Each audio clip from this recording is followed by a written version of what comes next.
প্রিয় দর্শক আসসালামু আলাইকুম। তো দর্শক যাকে দেখতে পাচ্ছেন তার নাম হচ্ছে সালমা। সালমা ইউটিউব এসেছে বিয়ে শাদির জন্য। আসলে সালমার বাবা নেই, মা আছে। সালমার মা বাসা বাড়িতে কাজ করে, সালমাও করে। সালমা আগে গার্মেন্টস চাকরি করতো, কিন্তু বিয়ের বয়সী মেয়ে, তো সালমা গার্মেন্টস চাকরিটা ছেড়ে দিয়েছে, এখন বাসায় কাজ নিয়েছে। আসলে গরিব ঘরের মেয়ে, সংসার করার ইচ্ছা থাকলেও তাদের সংসার হয় না, কারণ যেখানে বিয়ে করতে চায় যৌতুক চায়। তো সালমার ছোট একটা ভাই আছে, মাদ্রাসায় পড়ে। সালমা 4 পর্যন্ত পড়াশোনা করেছে, আর করতে পারেনি।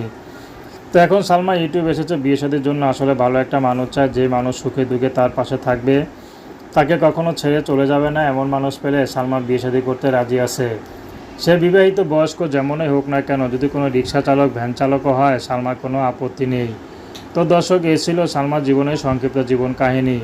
তো দর্শক, প্রেম ভালোবাসা বিয়ে শাদী করা একান্ত আপনাদের ব্যক্তিগত ব্যাপার। আসুন আমরা 5 ওয়াক্ত নামাজ পড়ি, সর্বদা দেশের সেবা করি। আসসালামু আলাইকুম।